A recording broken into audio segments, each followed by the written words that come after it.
আসসালামু আলাইকুম, শুভ সকাল। আর এখানে অনেক সুন্দর গোলাপ ফুল ফুটেছে। আর আমরা জানি শীতকাল মানেই হচ্ছিল গোলাপ। আর সাথে অনেকগুলো কিন্তু ফুল ধরেছে, এটা কাটা মুকুট।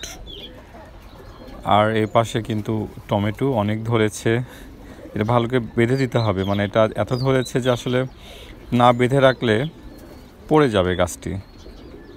তো এই যে পাশে আম ধরেছে, অর্থাৎ ছোটো ছোটো আম আসছে। আর এই পাশে যে করলা নতুন করে গাছ লাগানো হয়েছে, সেখানে আবার নতুন করে করলা ধরছে।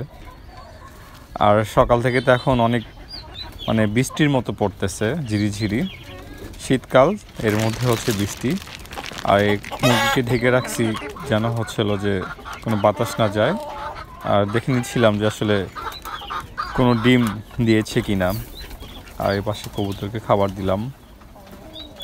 নিচে যে খাবারগুলো পড়ে থাকে, অর্থাৎ যে মুরগি খাবার দেওয়ার পরে যে খাবারগুলো পড়ে, অত সেগুলো খায়। আবার নতুন করে খাবার দিচ্ছি, কারণ অনেক বাচ্চা হয়েছে, বাচ্চাদেরকে খাওয়ায়। আর এই পাশে যে টমেটো ধরেছে, এটাও বেঁধে দিতে হবে, একদম গাছ হেলে গেছে। এবং যেখানে ধরছে একদম একসাথে অনেকগুলো করে ধরেছে। আর এটা হচ্ছে যে বরবটি গাছের ফুল, অনেক সুন্দর। তারপরে এসে দেখলাম যে একটা ডিম দিয়েছে, অনেক বড়, অনেক সুন্দর একটা ডিম।